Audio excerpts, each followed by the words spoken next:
यदि आप भी बिहार बोर्ड की मैट्रिक और इंटर की परीक्षा दे चुके हैं और रिजल्ट का इंतज़ार कर रहे हैं, तो बिहार बोर्ड ने उसके लिए एक सूचना निकाल दी है कि अगर आपने कुछ तरह की गलती की, किसी तरह का कोई मिस्टेक आपने अगर ओएमआर में किया, तो उससे आपके रिजल्ट का पेंडिंग में जाना निश्चित है। अब सवाल ये उठता है कि कौन सी गलती बच्चे कर रहे हैं, कौन कौन सा ऐसा मिस्टेक कर रहे हैं जिसकी वजह से उनके रिजल्ट के पेंडिंग में जाने का डर है। तो होता क्या है कि रिज़ल्ट पेंडिंग में जाने के कुछ ख़ास वजह होते हैं। उन सारी बातों के बारे में हम चर्चा करेंगे इस वीडियो में। तो देखिए, समस्या क्या हुई इस बार एग्जामिनेशन में, बच्चों ने क्या किया कि बहुत सारे बच्चे ऐसे थे कि जिन्होंने ओएमआर में गोलकों को गोल करने के बजाय सही का चिन्ह लगा करके, यानी कि जहाँ पर ये साइन का टिक होता है, इस तरह का टिक लगा करके उन्होंने छोड़ दिया, सही का चिन्ह लगा के छोड़ दिया।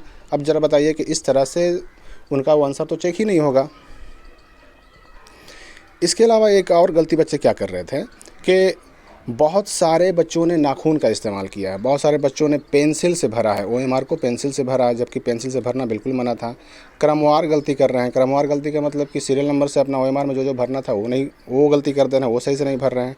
या फिर एक गलती और कर रहे हैं कि जहाँ पर उनको जवाब देना था 50 से अधिक गोलक को भर दे रहे हैं। तो चलिए, इस गलती से तो कोई दिक्कत नहीं होगा। हाँ, ये है कि शुरू वाले केवल 50 सवाल जो होते हैं उन्हीं का नंबर मिलेगा। एक गलती और क्या कर रहे हैं कि ब्लेड से या नाखून से खरोंच दे रहे हैं। तो ब्लेड चलाना, नाखून चलाना, ये ओएमआर पर बहुत ज़्यादा हानिकारक होता है, क्योंकि ये चेक होता है मशीन से। अगर मशीन ने एक्सेप्ट नहीं किया तो जाहिर सी बात है कि आपका ओएमआर चेक ही नहीं होगा, और चेक नहीं होगा तो उसका रिजल्ट भी नहीं, उसका नंबर भी नहीं मिलेगा। तो इस तरह की गलतियां बच्चे कर रहे हैं। हालांकि बिहार बोर्ड ने साफ साफ कहा कि सभी शिक्षक अपने अपने रूम में हर स्टूडेंट को, हर छात्र को स्पष्ट निर्देश दे दें कैसे भरना है, क्या करना है। लेकिन इतना कुछ करने के बावजूद भी गलतियाँ तो हुई हैं।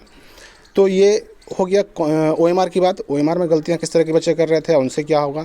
इसके अलावा एक चीज़ और, एक बच्चे और गलती की है उन्होंने कॉपी पर, और कॉपी के बारे में भी बिहार बोर्ड ने स्पष्ट कर दिया है कि भाई कॉपी में अगर रबड़ का या नाखून का इस्तेमाल किया तो रद्द हो जाएगा रिजल्ट। जैसे इलेक्ट्रॉनिक गैजेट, ये सब तो पहले से ही प्रयोग करना वंचित है, ये सब तो पहले से ही वर्जित है, बिल्कुल उसका उपयोग हम नहीं कर सकते हैं।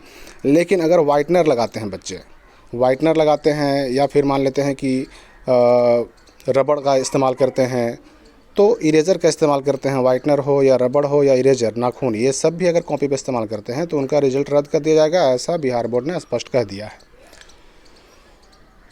यही नहीं, मैट्रिक परीक्षा को लेकर के बोर्ड ने सभी सीएस को, सभी कर्मचारियों को इस बारे में स्पष्ट निर्देश दे दिया था, लेकिन इसके बावजूद बच्चों ने गलती की है। तो अब सवाल ये उठता है कि ऐसे बच्चों का क्या होगा। देखिए, पिछले साल का जो रिज़ल्ट का हम अगर देखें सिचुएशन, तो ऐसी गलती करने वाले बच्चों का रिज़ल्ट, अधिकतर का रिज़ल्ट रुका नहीं था, पेंडिंग में नहीं गया था, आ गया था। इस बार क्या होगा ये तो आने वाला वक्त बताएगा, लेकिन उम्मीद तो है कि इस बार भी ऐसी गलती करने वाले बच्चों का रिज़ल्ट पेंडिंग में नहीं जाएगा, उनका रिज़ल्ट आ जाएगा। संभावना तो है ऐसी, लेकिन फिर भी अगर आपने भी इस तरह कोई गलती की है तो डरने की बात तो है, डर तो वाजिब है। इसके अलावा देखिए, एक बात और क्या कहा जा रहा है पेपर में कि कॉपी के मध्य भाग में परीक्षार्थी ने या शिक्षक ने कुछ भी भरा तो भी रिज़ल्ट पेंडिंग में चला जाएगा, या फिर उनका रिज़ल्ट रद्द कर दिया जाएगा। तो इन सारी बातों को अगर देखते हैं हम, तो डर तो है। तो अगर आपने ऐसी कोई गलती की है तो याद रखिए कि बिहार बोर्ड ने पहले ही चेतावनी दे दी है। अब ये चेतावनी कितनी सही है ये तो रिज़ल्ट आने के बाद ही मालूम पड़ेगा, लेकिन डर तो फिर भी है, रिस्क तो फिर भी है। अब देखना है कि रिज़ल्ट आने पर क्या होता है।